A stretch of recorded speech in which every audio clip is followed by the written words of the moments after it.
दोस्तों, अगर हमारा मन खाली हो जाए तो हम उसमें कुछ ऐसी चीज़ डाल सकते हैं, कुछ ऐसे विचार डाल सकते हैं जिससे हम अपने मन की बकबक को शांत कर सकते हैं।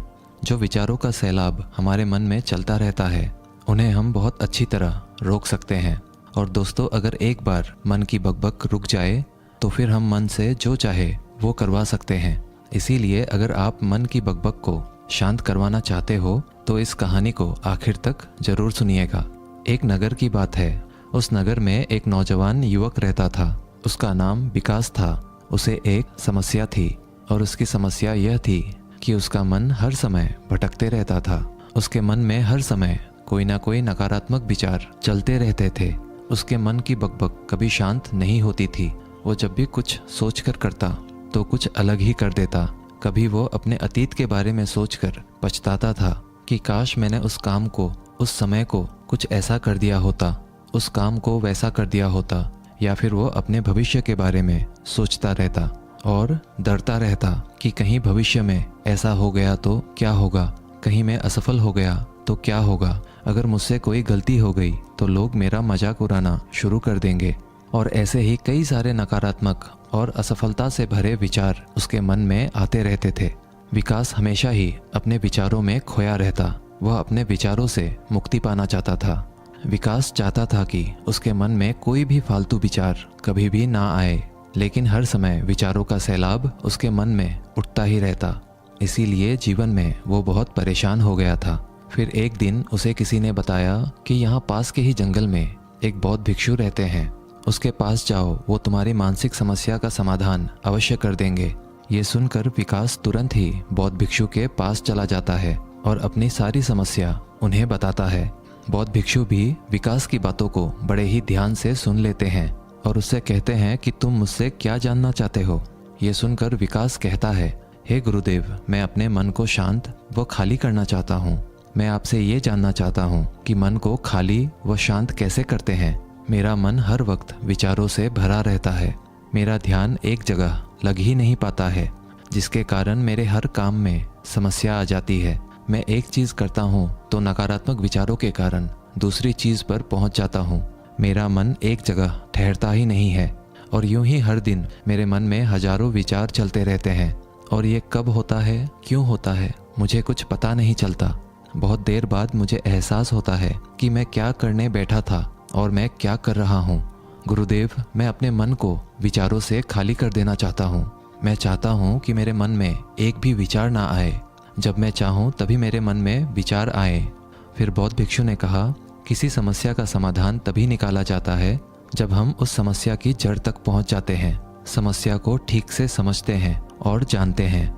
आगे बौद्ध भिक्षु कहते हैं, जिस मन को तुम खाली करना चाहते हो, क्या तुमने उस मन को कभी भी थोड़ा बहुत भी समझा है, जाना है? ये सुनकर विकास ने कहा कि महाराज, मैंने अपने मन को जानने की बहुत कोशिश की है, लेकिन मैं जितना इसके बारे में जानता हूँ, मेरा मन उतना ही रहस्यमयी हो जाता है। फिर बौद्ध भिक्षु ने उस युवक को एक घड़ा देते हुए कहा कि जाओ, इस घड़े में छोटे छोटे पत्थर भरकर लेकर आओ। फिर वो युवक वहाँ से गया और छोटे छोटे पत्थर भरकर लेकर आया और उस घड़े को बौद्ध भिक्षु के पास रख दिया। फिर बौद्ध भिक्षु ने उस युवक से कहा कि इस घड़े को तुम अपना मन समझो और इस घड़े में भरे पत्थरों को अपने विचार समझो। अब इस घड़े में और पत्थर डालो। उस युवक ने घड़े में और पत्थर डालना शुरू किया। क्योंकि घड़ा पहले से भरा हुआ था, एक दो पत्थर डालने के बाद बाकी सारे पत्थर नीचे गिरने लगे। फिर बौद्ध भिक्षु ने उस युवक से कहा, रुको ज़रा, ध्यान से देखो। अब घड़े में पत्थर नहीं आ रहे हैं, बल्कि पत्थर नीचे गिर रहे हैं। क्योंकि ये एक घड़ा है, जो इसमें आ सकता था वो आ गया। अब इसमें और पत्थर नहीं आएंगे। अगर दूसरे पत्थर डालने हैं तो पहले वाले पत्थरों को निकालना होगा। ये सुनकर उस युवक ने कहा, गुरुदेव, मैं आपकी बात समझ गया हूँ कि आप मुझे क्या बताना चाहते हैं। हमें अपने मन को विचारों से ही खाली कर देना चाहिए।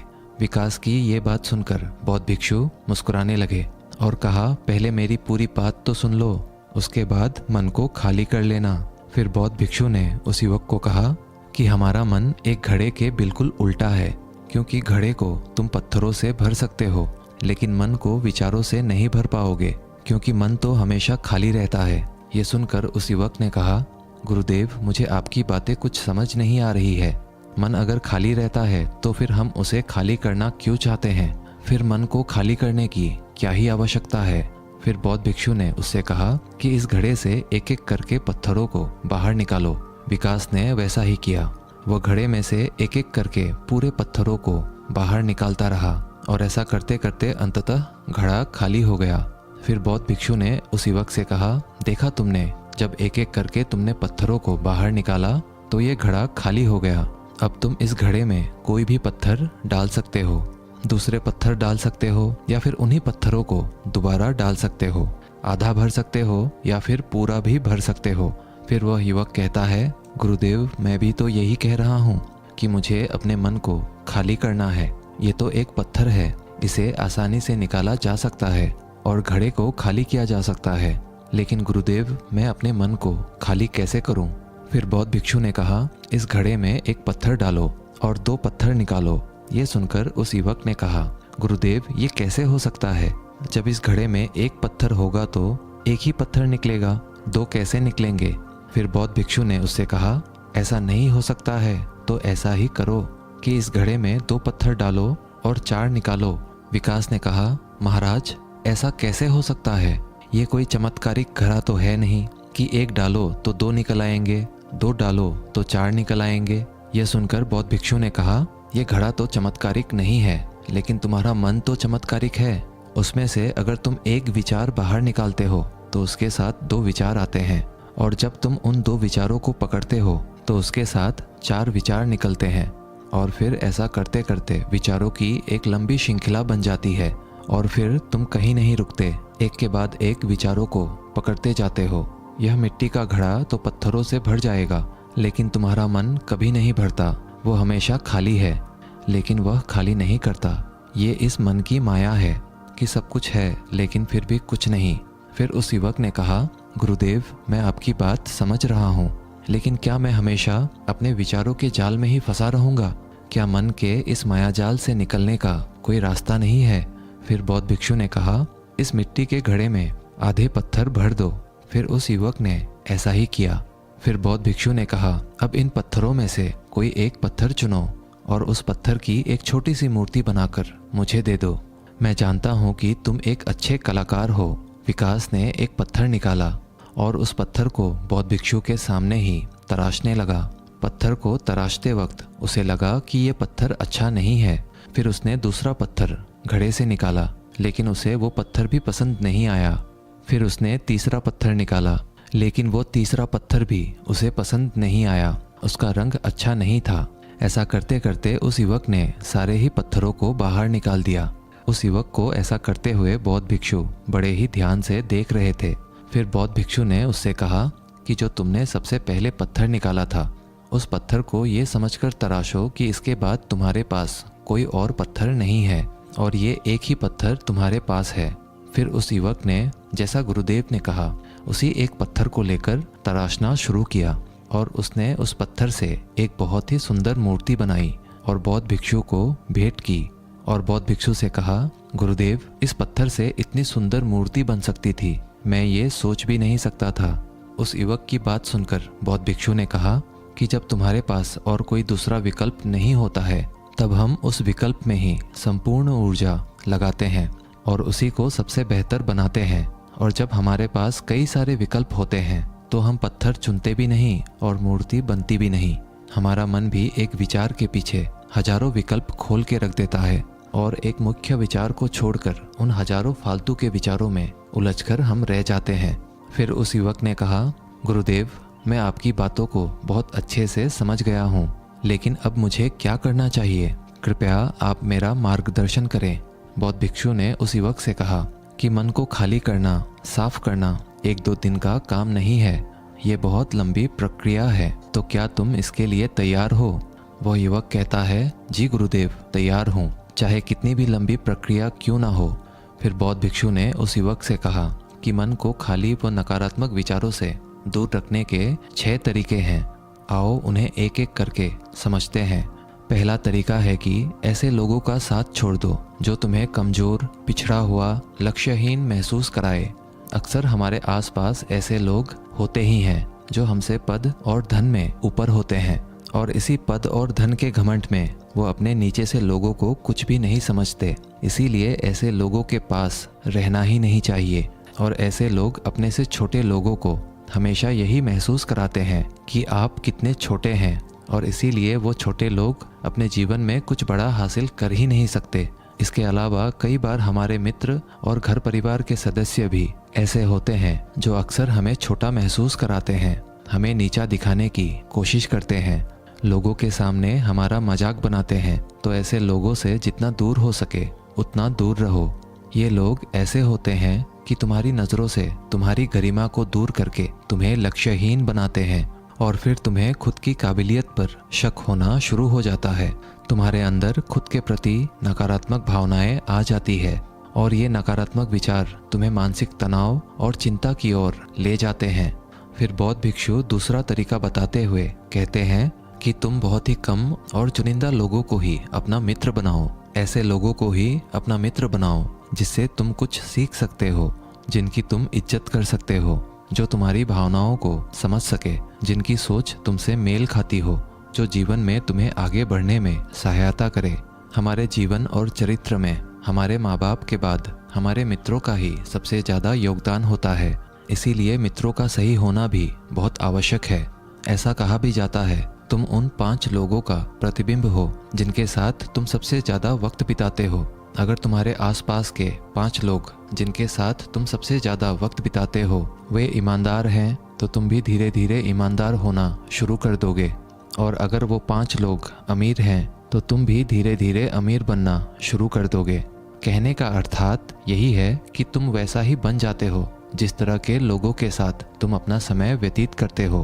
किसी महान दार्शनिक ने कहा था कि तुम मुझे किसी भी इंसान के मित्रों से मिलवा दो, मैं उसके मित्रों को देखकर उस इंसान का भविष्य बता दूंगा।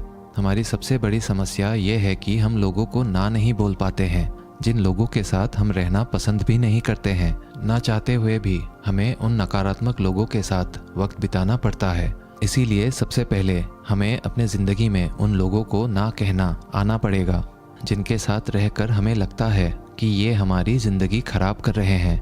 अगर ये हमारी ज़िंदगी में ना हो तो शायद हम ज़्यादा खुश रहेंगे। बौद्ध भिक्षु आगे कहते हैं, तीसरा तरीका है कि तुम कभी भी अपना अतीत नहीं बदल सकते, लेकिन तुम अपना भविष्य अवश्य बदल सकते हो। इसीलिए तुम्हें पूरी तरह से वर्तमान में रहते हुए उन चीज़ों पर, उन कामों पर ध्यान दो जो तुम्हारे नियंत्रण में है, जिन्हें तुम आज कर सकते हो, अभी कर सकते हो।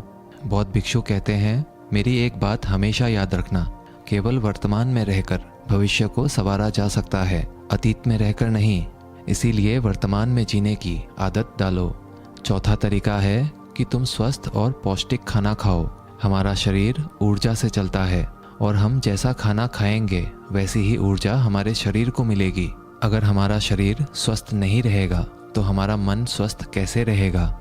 जब शरीर कमज़ोर व बीमार रहता है तो मन में कई सारे नकारात्मक विचार आते हैं, और स्वस्थ शरीर में स्वस्थ दिमाग का वास होता है। इसीलिए शरीर को स्वस्थ व मजबूत रखना हमारी जिम्मेदारी है। बौद्ध भिक्षु कहते हैं कि 5वां तरीका यह है कि रोज ध्यान करो। ध्यान करने का सबसे उपयुक्त समय सुबह या फिर रात को सोने से पहले होता है, लेकिन अगर तुम्हें ध्यान में गहरा जाना है तो सबसे उपयुक्त समय रात का ही होता है।